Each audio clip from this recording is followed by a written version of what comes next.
The memo is out, and we are going to go through it as it comes out more. It's coming out piece by piece, but we'll do what we can. I'm Ben Shapiro. This is The Ben Shapiro Show. Yes, one of the dangers of doing a live show is that news breaks right as you are doing the show. So the full memo is not yet out. We have only seen summaries of a memo, which is itself a summary of intelligence documents. So we'll bring you all of the information as it breaks, but we have some interesting news about the memo, and it's not exactly a nothing burger. There was a lot of talk about how it was going to be a giant disappointment.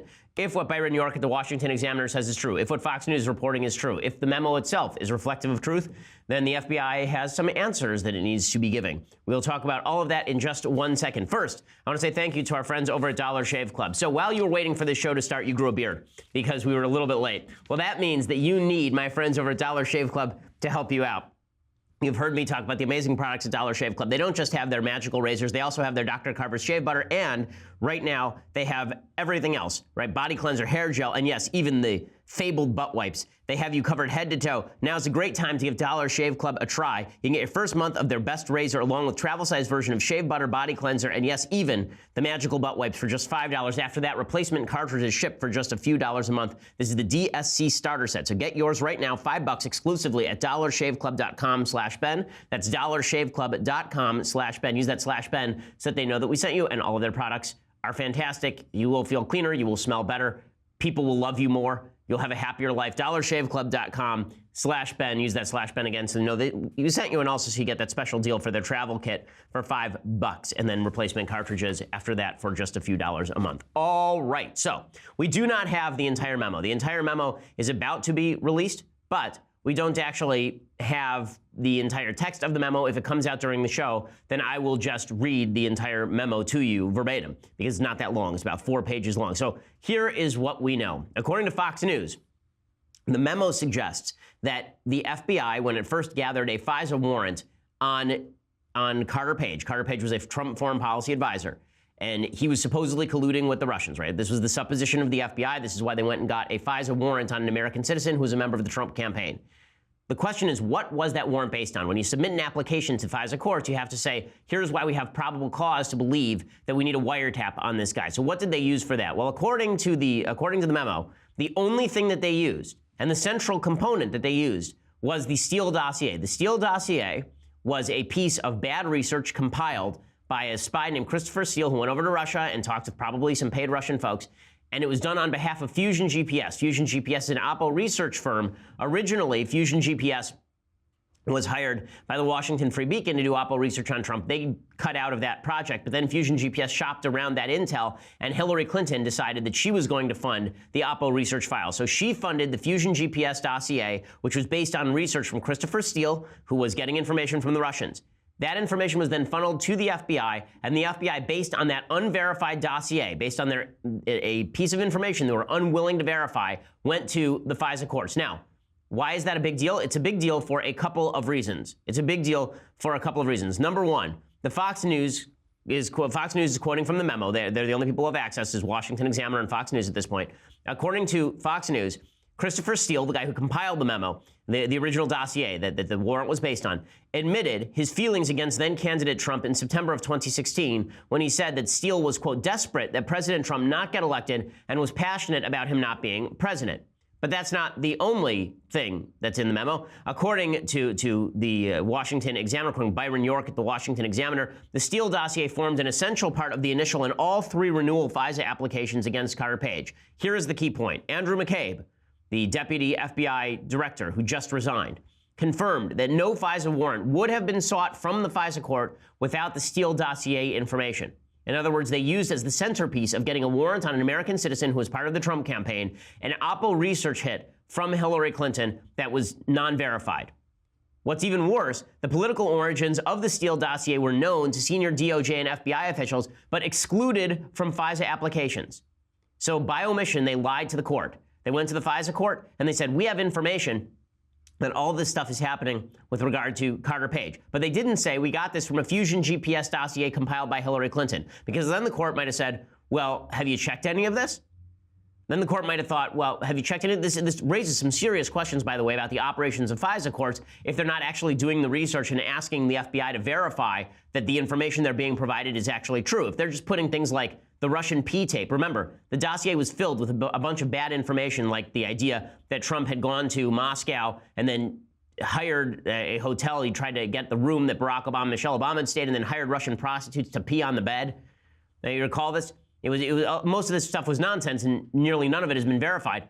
If they were using that unverified information to get a FISA warrant, and the FISA court went along with that without asking any other questions, that has some broader questions about how FISA courts are actually putting out the warrants.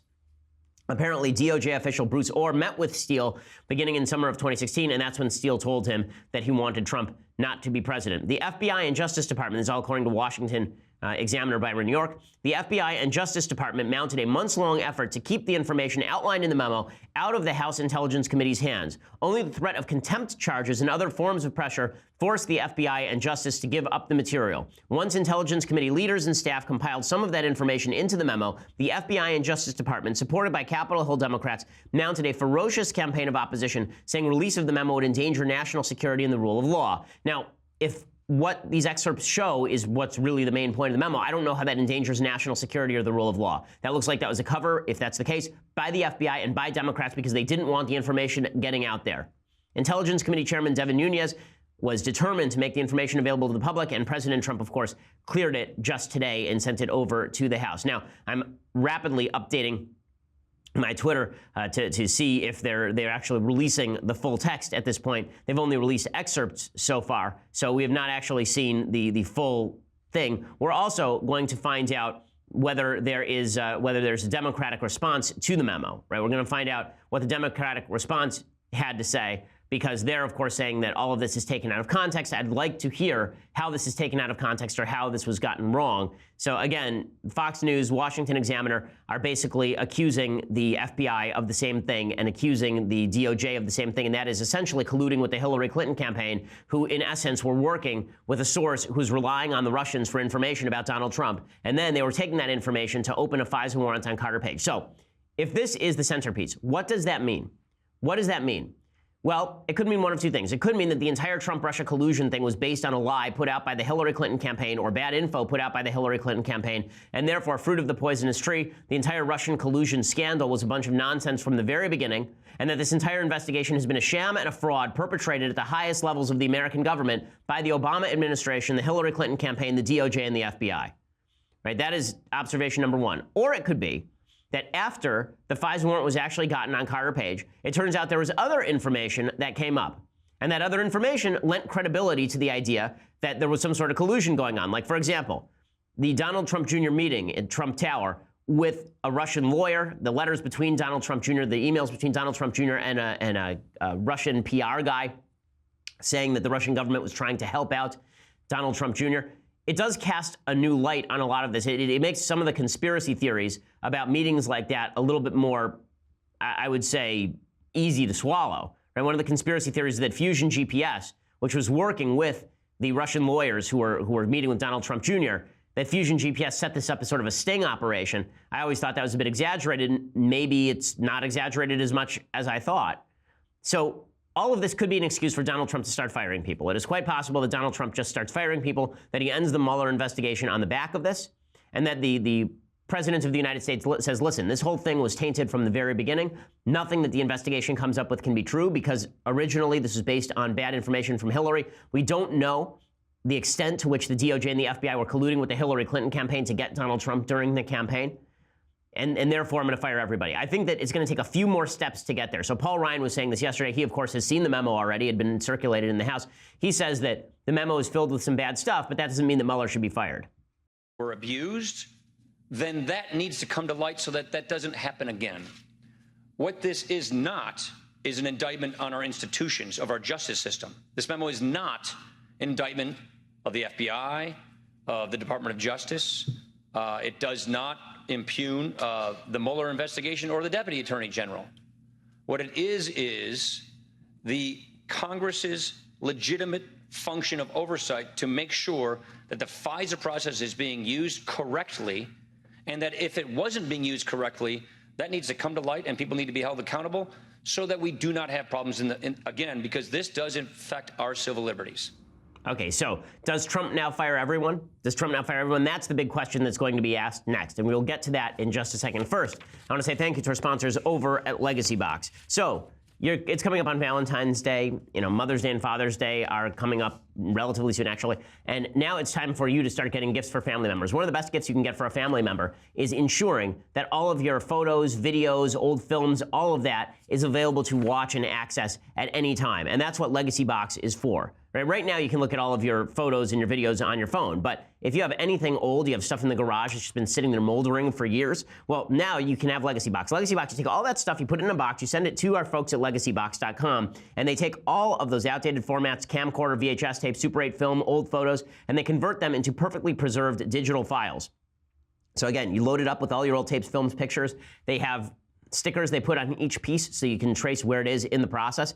And we've used it in the Shapiro household. It is just fantastic. It saves you lots of time. It actually saves you money because you don't have to schlep that stuff to some conversion facility. Over 350,000 families have trusted Legacybox to preserve countless irreplaceable memories. Make 2018 the year that you preserve those memories. You have it available on thumb drive or DVD, so you can always take a look at it. For a limited time right now, you can save 40% at Legacybox.com, 40% at Legacybox.com/Ben. Get started right now for $45 right now at Legacybox.com/Ben. That's their cheapest package, Legacybox.com/Ben. Again, this is just a wonderful, wonderful service. I think that there's not much that you can do that's going to be better for your family than this. I think that if you do this service, it's going to make your life better and your family's life better. I think preserving these memories is really crucial. So Legacybox.com/Ben for 40% off, and their packages start at just $45. Okay, so President Trump responding to the release of the memo, and here is what he had to say. The memo was sent to Congress. It was declassified. Congress will do whatever they're going to do. But I think it's a disgrace what's happening in our country. And when you look at that and you see that and so many other things, what's going on, a lot of people should be ashamed of themselves, and much worse than that. So I sent it over to Congress. They will do what they're going to do. Whatever they do is fine. It was declassified. And let's see what happens. But a lot of people should be ashamed. Thank you very much. Okay, so the president was also asked about what should happen to Rod Rosenstein, who's the deputy attorney general, who was working in the DOJ at the time that all this happened, and he said that he had no answers on that he was not going to talk about what would happen to Rod Rosenstein. So the real question here is, now does Trump start firing everybody, saying the entire thing was a ruse from the beginning? Now, as I say, now we're down to two possibilities. Right, we're down to two possibilities. One is if the memo is accurate and if it is not exaggerated, if it's not taken out of context, if it's not lying. We haven't seen any of the underlying applications or materials, which Trump could declassify but has not. If, let's say, that was the centerpiece of Trump-Russia collusion, that's all they had, was this FISA warrant on Carter Page and this Russian dossier, that in essence, all this is going to come down to is the dossier, then I think Trump has an excuse to say, listen, we're done here. Okay, there's nothing happening here. There's nothing for me to obstruct. I've been saying all along I'm innocent. And for me to just go to James Comey and say, why won't you say I'm innocent? And James Comey wouldn't do it, and so I fired him. That's not obstruction of justice, because I'm innocent. There's nothing for me to obstruct. I'm not destroying documents. I'm not going out of my way to shut down an investigation. There literally is nothing here, and this memo shows there's nothing here. So that's possibility number one. Possibility number two is a little bit different, and that is, as I've said, that there's other information that suggests that the Trump-Russia collusion thing is real. Right? Again, that Donald Trump Jr. meeting at the Trump Tower, or maybe there's information that we haven't heard about yet. So we'll find out in short order, because the Democrats, I'm sure, will respond to this. The FBI will start leaking materials, and we'll find out whether the Devin Nunes memo is just partisan hackery on behalf of the Trump administration in order to shut down the Mueller investigation, or whether it is something else entirely. Okay, but bottom line is, here's what it looks like. Barack Obama's DOJ spied on his political opponent. That's really what it looks like here. Now, Chuck Todd is complaining because so far we've only seen excerpts, and those excerpts have been leaked to friendly media outlets like the Washington Examiner and Fox News. I'm desperately trying to load the memo right now, and it's crashed the House website because our government sucks at everything. So they can't even put up a damn memo so that we can actually read the memo. But when people run around this weekend with their hair on fire, I think there's a reason for people to run around. Again, this opens up a whole can of worms. Why did the FBI and DOJ try to hide this from Congress? Number one, they were subpoenaed in order to get this material. Why did they hide it from Congress? Number two, why were Democrats trying to shut down the memo? What exactly? I assume they'll come out today and talk about which parts of this were out of context. but we haven't heard exactly what was out of context yet. If nothing was out of context, this is really bad. Number 3, what other information, if any, was used to get that FISA warrant on Carter Page? Right, so there are just a bunch of questions that are unanswered here, and the reason that I'm hesitating is because I really don't want to say anything out of line about what exactly has happened. So here it is. Okay, so finally we are now getting this to load. It's really hard to do this in real time when the House website is down. We're trying to load desperately the actual memo so I can read the text of it to you. Okay, so here it is.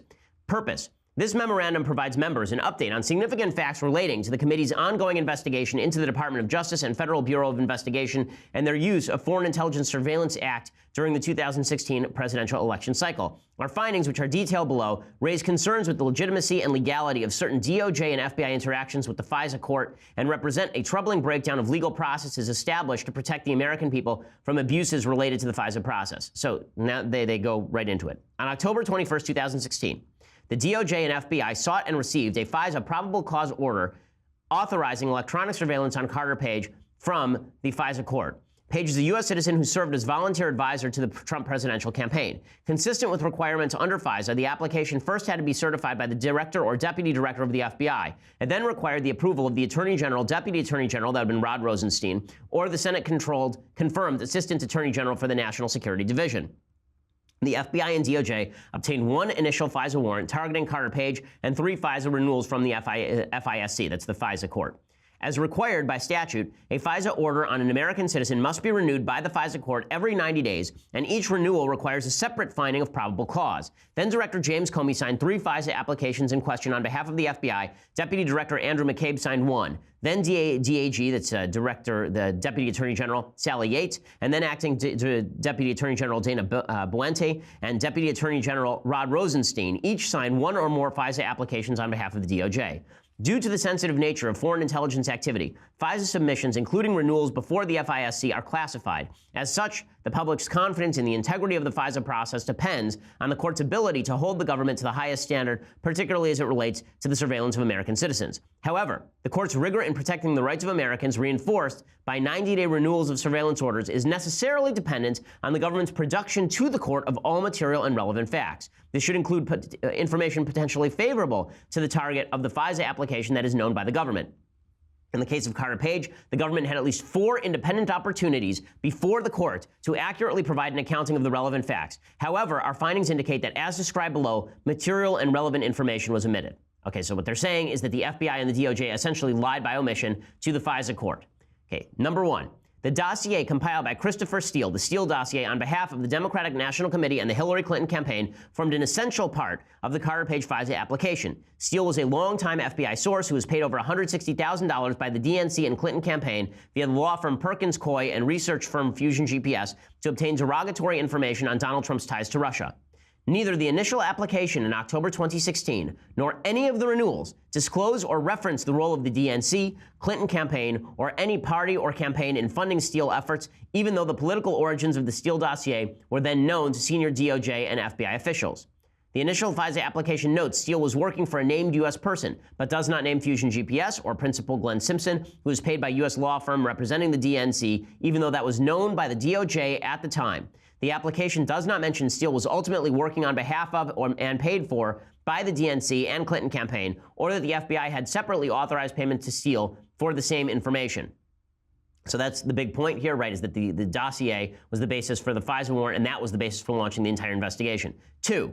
The Carter Page FISA application also cited extensively a September 23, 2016 Yahoo News article by Michael Isikoff, which focuses on Page's July 2016 trip to Moscow. This article does not corroborate the Steele dossier because it is derived from information leaked by Steele himself to Yahoo News. The Page FISA application incorrectly assesses that Steele did not directly provide information to Yahoo News. Steele has admitted in British court filings he met with Yahoo News and several other outlets in September 2016 at the direction of Fusion GPS. Perkins Coie was aware of Steele's initial media contacts because they hosted at least one meeting in Washington, D.C. in 2016 with Steele and Fusion GPS where this matter was discussed. So they're knocking down the assumption that there was other information used for the Carter Page warrant, right? Because the Carter Page application originally included this Yahoo News article by Michael Isikoff, but that was coming from the same place, namely Christopher Steele. Steele was suspended and then terminated as an FBI source for what the FBI defines as the most serious of violations, an unauthorized disclosure to the media of his relationship with the FBI in an October 30th, 2016 Mother Jones article by David Korn.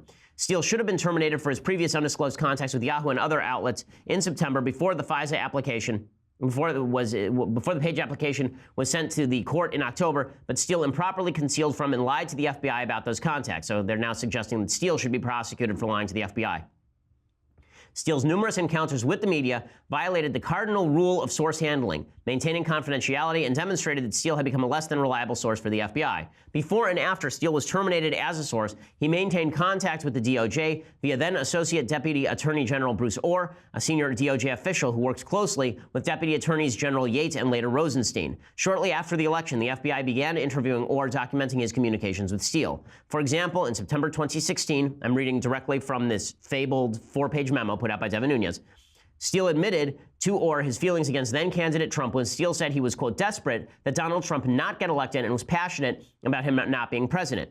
Now, there's two ways to read that. One, Steele thought that Trump was actually in bed with the Russians and didn't want him to be president. Or two, he hated Trump and therefore trumped up all this stuff against Trump. This clear evidence of Steele's bias was recorded by Orr at the time and subsequently in official FBI files, but not reflected in any of the Page FISA applications. During the same period, Orr's wife, this is Deputy Attorney General, was employed by Fusion GPS to assist in the cultivation of opposition research on Trump. Orr later provided the FBI with all of his wife's Oppo research paid for by the DNC and Clinton campaign via Fusion GPS. The Orr's relationship with Steele and Fusion GPS was inexplicably concealed from the FISA court. So all of this smells terrible. All of this is super, super dirty stuff. And in just a second, we're going to go through the rest of the memo, and then we're going to get Trump's reaction to all of this. It sounds like he's preparing for mass firings. So things are about to heat up in a serious way. We'll get to all of that in just one second. First, I want to say thank you to our sponsors over at Helix Sleep. So if you're losing sleep lately, then you may need to catch up over the weekend, because let's face it, this is going to light up Twitter and Facebook and the media for the rest of the day. You're going to need some sleep over the weekend. That's why you need the best mattress, and that's what Helix Sleep does for you. We have a Helix Sleep mattress in our bedroom. It is spectacular. It is more comfortable than any other mattress I've ever slept on. I can say that honestly, certainly. Helix Sleep offers something that exists nowhere else, a mattress personalized to your unique preferences and sleeping style that will not set you back thousands of dollars. You go to helixsleep.com/Ben, you take a 2 to 3 minute sleep quiz. They'll build you a custom mattress. It's the best thing you've ever slept on. For couples, they'll even personalize each side of the mattress if you want. Everyone from GQ to Cosmopolitan to this show raving about Helix mattress, and it arrives direct to your door in a week. You pop open the box, it inflates right in front of you. You try it for 100 nights, and if you don't love it, they will pick it up and refund you in full. Go to helixsleep.com/Ben right now, and you get $50 toward your custom mattress. That's helixsleep.com/Ben. Again, helixsleep.com/Ben for $50 off your order. Again, helixsleep.com/Ben. Use the /Ben so that they know that we sent you as well. $50 off an already inexpensive mattress that sleeps as well as any mattress on the market. helixsleep.com/Ben. Check it out right now. Okay. Back to the Steele dossier memo, back to this Devin Nunes memo that is blowing up the internet right now. It actually shut down the government website. So here's what it says. So we've already established, according to this memo, a couple of things. One, we have established that the FISA warrant originally taken out on Trump campaign member Carter Page was taken out based on a dossier compiled by Christopher Steele on behalf of the DNC. That information was never revealed to the FISA court. There was apparently no other confirming information that was used. We also know now that Steele had an agenda against Trump and openly admitted such, and that he worked with the Deputy Attorney General, whose wife was busy compiling this information on behalf of the DNC and the Hillary campaign for Fusion GPS. The memo continues. According to the head of the FBI's Counterintelligence Division, Assistant Director Bill Priestap, corroboration of the Steele dossier was in its infancy at the time of the initial Page FISA application. After Steele was terminated, a source validation report conducted by an independent unit within FBI assessed Steele's reporting as only minimally corroborated. Yet in early January 2017, Director Comey briefed President-elect Trump on a summary of the Steele dossier, even though it was, according to his June 2017 testimony, salacious and unverified. While the FISA application relied on Steele's past record of credible reporting on other unrelated matters, it ignored or concealed his anti-Trump financial and ideological motivations. Furthermore, Deputy Director McCabe testified before the committee in December 2017 that no surveillance warrant would have been sought from the FISA court without the Steele dossier information.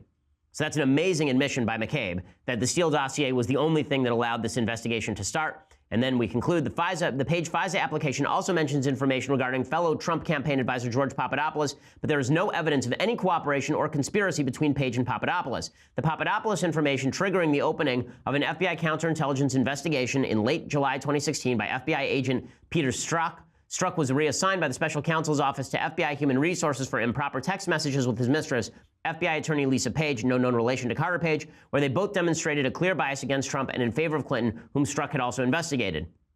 The Strzok-Lisa Page texts also reflect extensive discussions about the investigations orchestrating leaks to the media and include a meeting with Deputy Director McCabe to discuss an insurance policy against President Trump's election. Okay, that is the end of the memo. So the bottom line is, if you think that the Nunes memo covers everything, I mean, this is my show. I'm reading this in real time, so here's my real-time take. If you think that the Nunes memo is the completion, is the entirety of all of the information in the Trump-Russia collusion case, then the whole thing is not only an empty vessel, it is a sting operation by the Clinton operation working in cahoots with the FBI and the DOJ, if there is nothing else there, if they can show nothing else there.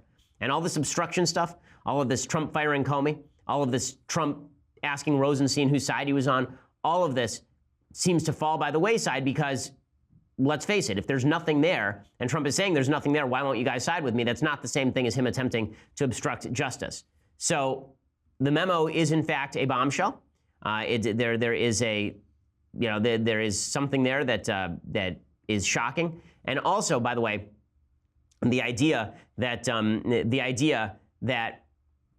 the memo endangers national security, which is what Democrats have been proclaiming, has been pretty much blown out of the water now that we've seen the memo. There's nothing there, by the way, that we hadn't already supposed. When I was asked about why, when I talked on the show about why the memo, what the memo said, I speculated the memo said exactly this, right? If you go back and listen to the shows, I speculated, I hadn't read the memo, that what the memo said was this. This was the center of the memo. And I said, if that's the case, how does this endanger national security? And yet, the Democrats were out there saying this over and over and over, like Jeff Merkley, the senator from Oregon. He came out and he said that if the memo were released, the intel community would stop talking with the House.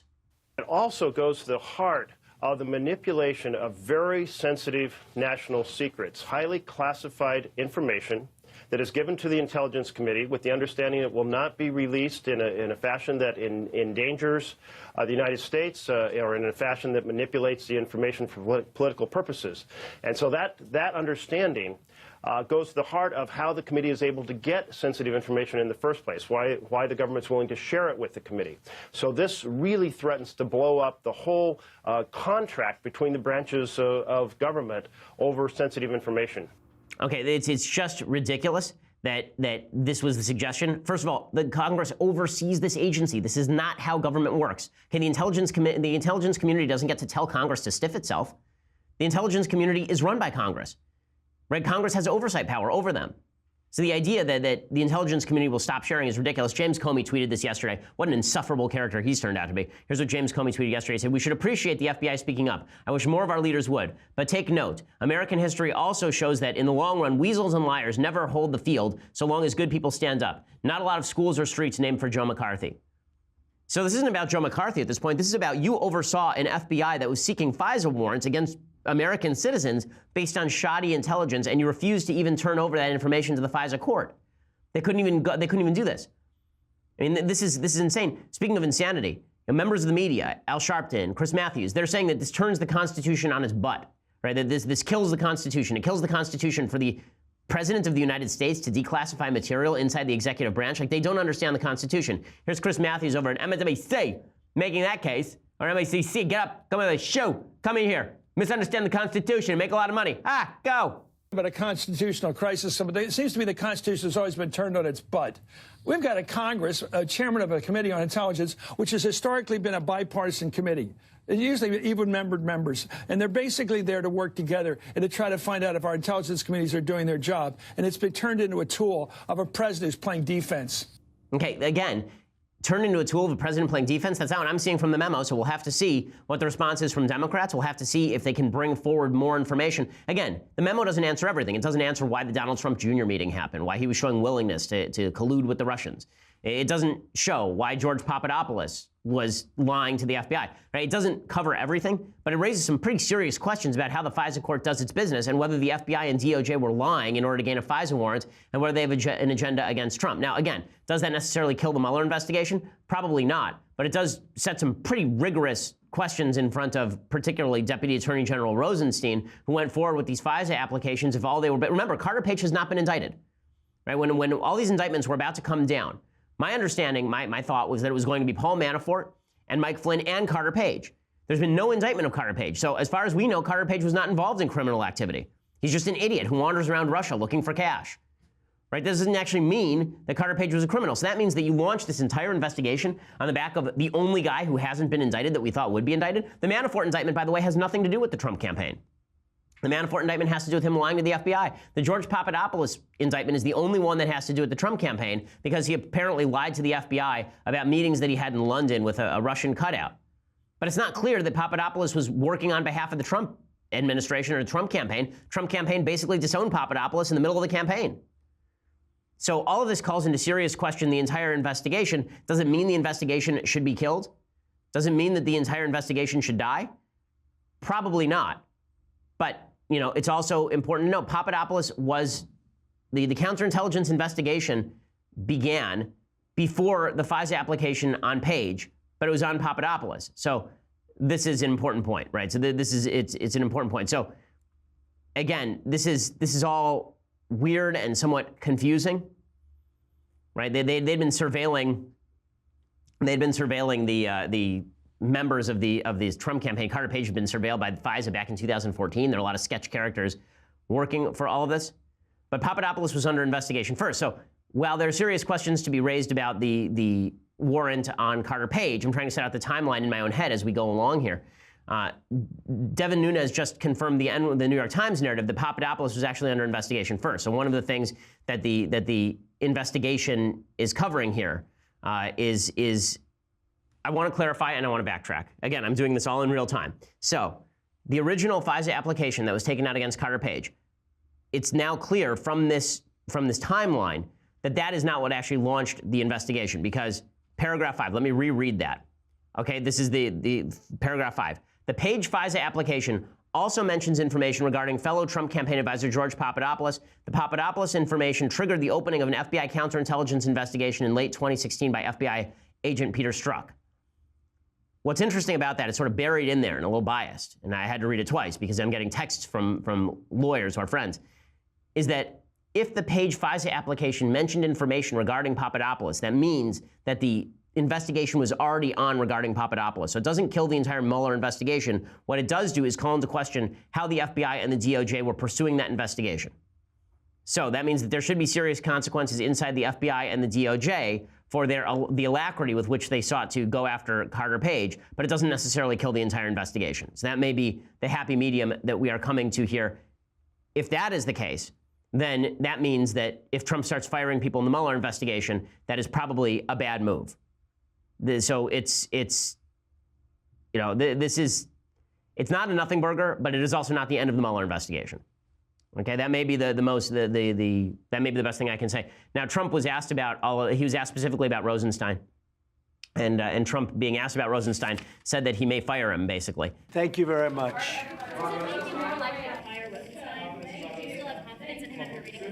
You figure that one out. Okay, so he's saying that maybe he'll fire Rosenstein. Maybe he should fire Rosenstein.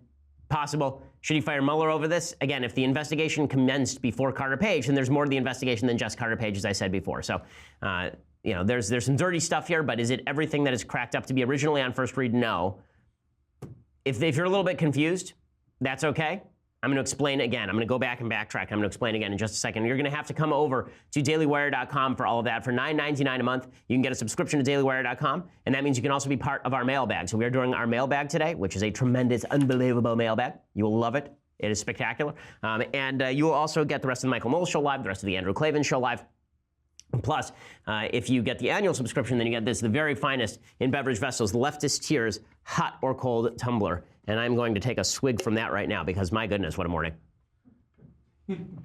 So check all of that out. If you just want to listen later, SoundCloud, iTunes, YouTube, subscribe there. Please leave us a review. We always appreciate it. We are the largest, fastest growing conservative podcast in the nation.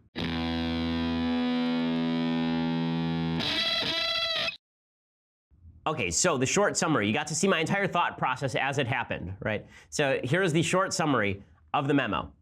FISA application on Carter Page may have been gotten by ill gains.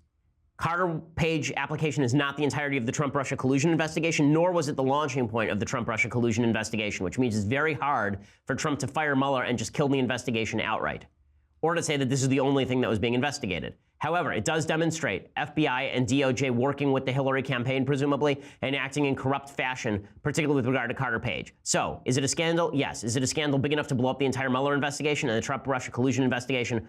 Probably not. Probably not.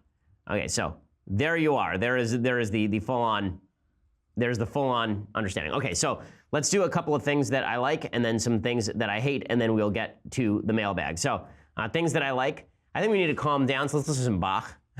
So we've been doing Bach pieces all week long. This is a piece that you'll know. You may not recognize that it is Bach because nobody knows music anymore, but it's Bach's maybe most famous piece. You probably heard it when you were in church at one point. This is Bach's Jesu, Joy of Man's Desiring.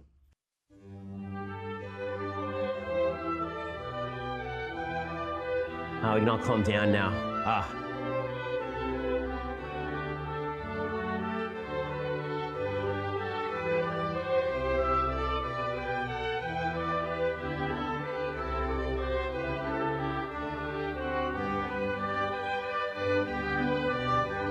Okay, now that we're all calm, okay, now we can get back to a calm, nice show. The world didn't implode. Everything's going to be okay.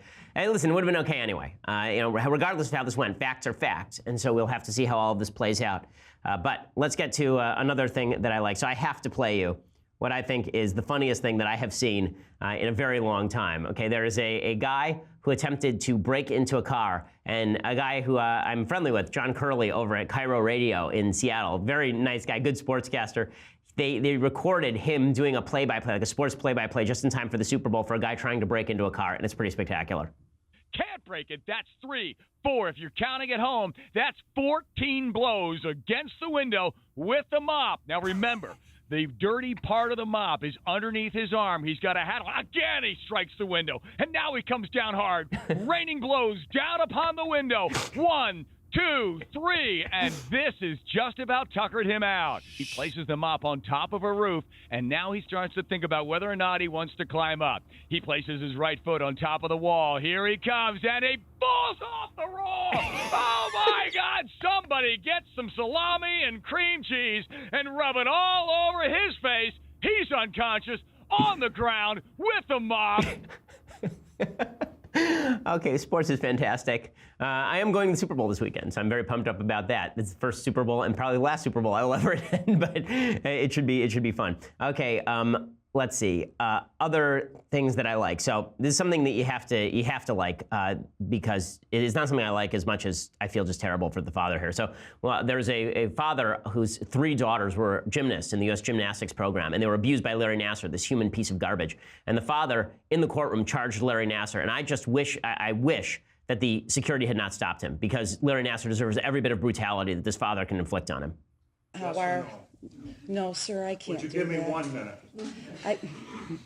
You know that I can't do that. That's not how our legal system works.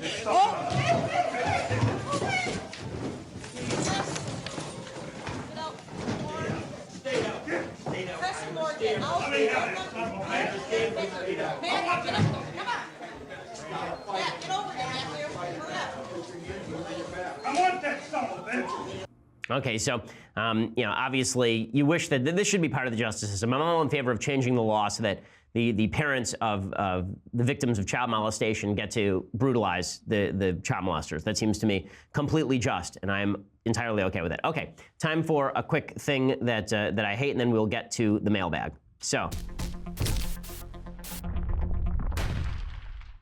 the thing that I hate today is PolitiFact. So PolitiFact is a left-wing fact-checking organization. How do I know that it's left-wing? Because they don't even fact-check the people they use for fact-checking. So yesterday, they released information that Alan Grayson, a representative from Florida, who is a complete nut job, a complete and utter nut job, thinks Ted Cruz was not eligible to be president, compared the Tea Party to the KKK.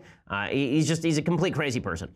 He has attacked a reporter. Here's an actual video of him attempting to go after a reporter. Do you seriously think that this is the proper way to conduct an interview? You showed up to a Politico event, and the Politico reporter is asking you a question. My mistake, okay? Now people know going forward that simply showing up to a public event means that you come and hassle me and get in my face. You're a public official. That gives you the right to push me? You pushed me, sir. You pushed me. No, I was standing there and you pushed me. No, I'm sorry. You pushed me. Well, that's right, and that's a good thing. I'll be handing that over to the Capitol Police, my friend. And he suggested that he was going to have the reporter arrested. Assaulting you for asking you questions? No, not for asking me questions. For getting in my face and being a fool and pushing me as I was trying to leave this event. Sir, why do you think your ex-wife was asking these, making these allegations? You know, I'm hoping that somebody comes here and arrests you. Okay, I mean, he's a crazy person, Alan Grayson. So PolitiFact hired this idiot to actually be a fact checker for them. He was going to be the voice of the people. They hired a Republican congressman who's anti-Trump, and they hired Alan Grayson to be the fact checkers for PolitiFact. And then they had to fire him later that afternoon when it came out, as everyone who follows politics even minutely knows, that he is a complete nutbag. Okay, so it just demonstrates that PolitiFact isn't all that it's cracked up to be. Pretty astonishing. Okay, time for the mailbag. So let's do this thing. Okay, Patrick says, "Hi, Ben. Can you explain the situation with the FISA scandal, Devin Nunes, and the FBI? Does this tie back to the Russia probe, and if so, how? I hear a lot about it in the news, but the issue is murky to me." So we spent most of the show explaining this, but here is the brief story. Okay, the FISA scandal, basically, here's the deal. The suggestion, well, Devin Nunes put out a 4-page memo. The memo came out today. We just read it in its entirety. The memo basically suggests that a FISA warrant was gotten on a U.S. citizen, Carter Page, who's a member of the Trump campaign, and was gotten at the behest of the Hillary campaign. Right? It was gotten at the behest of the Hillary Clinton campaign, working through Fusion GPS, and that the DOJ and the FBI basically took a piece of Oppo research put together by Hillary Clinton and then used that as a basis to surveil Trump. Now, the implication is that this is sort of the poisonous tree, the root of the poisonous tree, and that should destroy the entire Mueller-Russia collusion investigation. That apparently is not true. The Nunes memo includes, sort of buried in there, the information that suggests that the investigation predated the Carter Page FISA warrant issue. So two things can be true at once. The FBI and DOJ could be corrupt. The FBI and DOJ could have been working with Hillary Clinton on the Carter Page thing. And it is also possible that the investigation is more than just Carter Page and that this doesn't kill the investigation.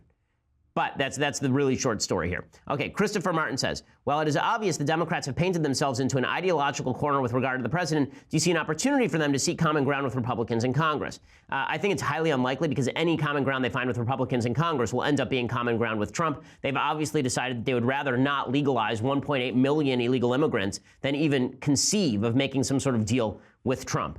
So that's sort of an astonishing political move on their part because Trump either is going to pass good proposals or he won't. If he's unable to pass good proposals because Democrats stymie it and he puts forward a bunch of friendly bipartisan proposals and Democrats just keep pushing back, it's not going to redound to their benefit. JC says, "Dear Mr. Shapiro, I'm a South African citizen who recently immigrated to the United States because I, like you, believe America is the greatest experiment in human history. My question is regarding the latest Republican immigration proposal, especially as it relates to chain migration. Since I, like you, believe in limited government and that people should rely on their family, friends, and local churches for help, how does it make any sense to forbid people from bringing their family with them? The current system demands the person sponsoring their family member has to be financially capable of supporting said family member. Could we not simply create a means by which we limit the amount of government assistance immigrants can obtain rather than simply banishing them from coming at all?"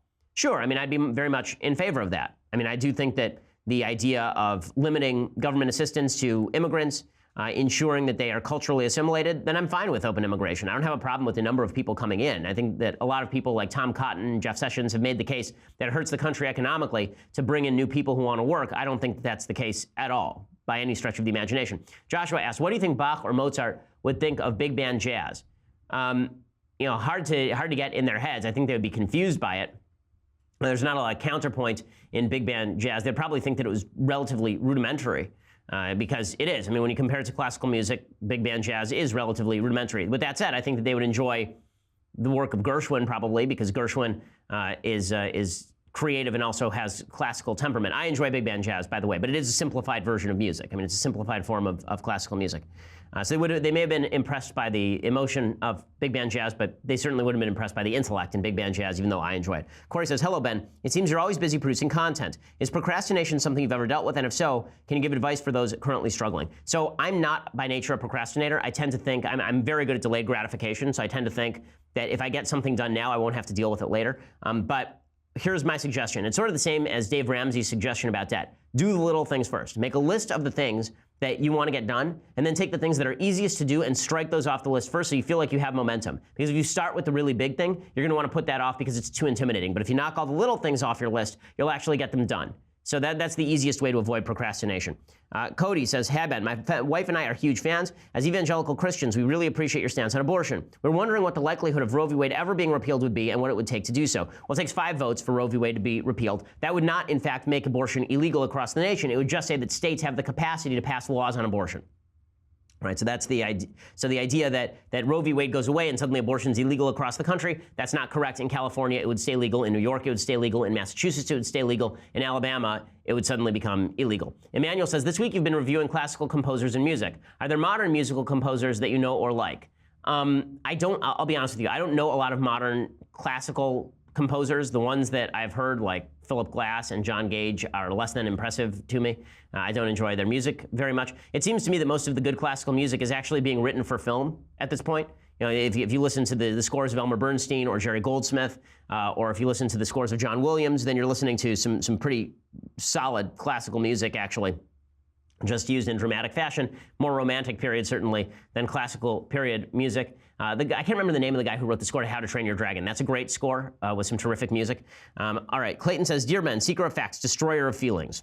I like that. "I've been hearing a lot about Chelsea Manning's attempt to run for Senate. This puzzles me because according to the 3rd section of the 14th Amendment, he can't. The 3rd section has barred a man named Victor Berger from his congressional seat for violating the Espionage Act, the selfsame act that Manning himself committed. It is worth noting that Bergman was acquitted due to biases of the judge on the trial against him. Lastly, I don't think the sentence commutation would save him, as the amendment states that only Congress can absolve you. Fun fact, only 2 people have been absolved, Jefferson Davis and Robert E. Lee. Can this be used to block his run?" So off the top of my head, my answer is no, simply because I believe that there are other considerations as far as state considerations that come into account, not just the constitutional issue.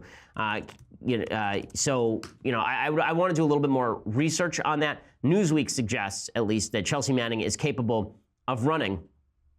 So the reason for that, apparently, is that the Constitution allows U.S. citizens who have a criminal record to run for Congress, but state laws can be different. The only qualifications to run for U.S. Senate is you have to be 30 years old, to have citizenship in the U.S. for at least 9 years, and live in the state at the time of the election. It does not state on their website anyone who has a criminal record can't run for U.S. Senate. So I wonder if this other case, Victor Berger, it was barred by state law. So I'd have to check it out. Daniel says, "I'm stuck between 2 worlds. I've been going to school for music, but I have a passion for writing, philosophy, and history as well. How do I reconcile the artistic with the political?" Well, I don't think that you necessarily have to reconcile them, but what I would suggest is that the same natural law that undergirds a belief in reason as making possible the discovery of higher truths makes possible the discovery of better music.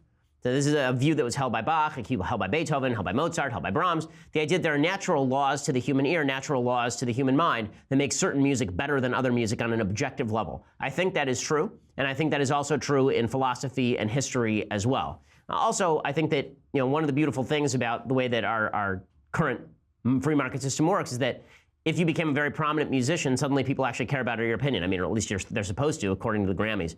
James says, "Dear Ben, what is your view on gene altering? I'm concerned that technology like CRISPR is going to expand beyond foundations of medicine from treatment to intentional body modifications. Examples, abnormal muscle growth for spores, or possibly genetic sex changes, or live extensions, or physical characteristics.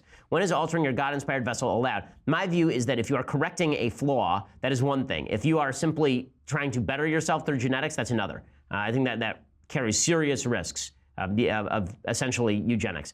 Brad says, "I want to learn about Israel. What book can I read? Not just old history, but modern as well." Now, the one that I recommend for people is a book by a guy named Eli Bard. He's the editor, called Myths and Facts About Israel. It's 300 pages, but they're each kind of bite-sized questions. It's a bunch of questions that are answered about Israel. Benjamin Netanyahu, back in the 90s, wrote a book called A Durable Peace, which is quite good about the history of Israel and how modern Israel operates today. Colin says, "I'm a Christian philosopher, so I obviously interact a lot with the question of God's existence and the arguments for and against his existence. You mentioned in a speech once you found some of the atheist arguments quite compelling. If so, which arguments, why, and why then aren't you an atheist? And beyond that, what convinces you that God exists, just being devil's advocate?" So the argument for atheism is that there is no free will. We are just balls of flesh wandering through the universe. I don't find that completely implausible. That's a possibility. I'm not going to pretend that atheism isn't a possibility. I will suggest that I find it not more plausible than the explanation that we have free will, we are capable of changing in our own lives, that our action is in our own hands, that we are endowed with reason that extends beyond just neuronal firing. that I think is a more compelling case. So what I'm suggesting is that belief in God does not have to be certainty to be probability. And so I believe that God exists and that he controls the universe, is involved in our lives, and that he has handed to us a set of precepts that help guide our lives and make better civilization. One of the reasons for that is almost utilitarian, which is that the only great civilization in the history of the world, in my viewpoint, is the Judeo-Christian civilization springing from those foundations. But the atheist argument, which is that basically everything happened through accident, I don't find it supremely compelling, but I find it at least plausible. I mean, it's plausible, the idea that the universe is eternal, that we've gone through a billion iterations of the universe, that eventually we hit on the universe that we currently live in, and that just because it's improbable that we exist in the way that we do doesn't mean that it's really improbable when you repeat the game a bunch of times. Zach says, hi, Ben. Which of the arguments for God's existence is your favorite? The ontological, like Knowles, the unmoved mover argument of Aristotle and Aquinas, the moral argument of Kant? Well, I would suggest that I find the Aristotelian Aquinas argument the best. The ontological argument I don't find quite as compelling. The argument, the ontological argument is usually expressed, as St. Anselm said, that if you can imagine God, that God therefore must exist. That's the sort of very simplified and non-correct version of the ontological argument. Now, the Aquinas argument, which is that the infinite regress of causes has to terminate in a first cause, an unmoved mover, or at least an unactualized actualizer. I find that a compelling, rational explanation of why things exist the way that they do.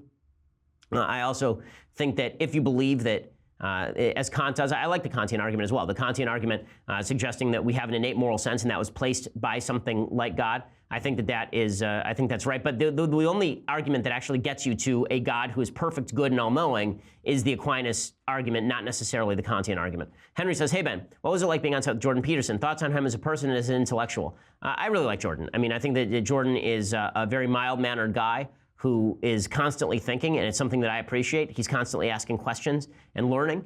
I really like him. And there's a whole group of folks with whom I may disagree on substantial issues that I like personally, because I think that they are interested in asking questions and like talking about facts and first principles. To me, that's the mark of somebody who's interesting to talk to, somebody who likes talking first principles. So, for example, I've criticized Sam Harris's views because I disagree with him. I really like Sam. I think Sam is a good guy. Eric Weinstein is somebody who I disagree with, but I have fun talking to him because we can talk first principles and examine each other's thoughts and make them sharper. I really enjoy that. I think Jordan is one of those people. Alexander says, Ben, you are constantly ripping on different pop songs. Which pop song or singer is your guilty pleasure? Well, I mean, I don't really have one as far as a pop song or singer. There was one song that came out recently that the name escapes me, that for some reason I find particularly catchy. I'll look it up and I'll play it next week to humiliate. Well, okay, so that one is actually a catchy song, so I praise that on the show as a catchy song. There's also, God, why I don't remember the lyric to it. I'll have to look it up, but it's playing through my head right now. Diddle-dum bum bum, diddle-dun dun dun dun. Catchy song. So there's some of these songs that are catchy, but I don't remember who did them, nor do I care. Toby says, Ben, what is going to happen in the last season of Game of Thrones? What's going to happen in the last season of Game of Thrones is that they're going to all decide on a democracy that is led by Tyrion after Dany dies.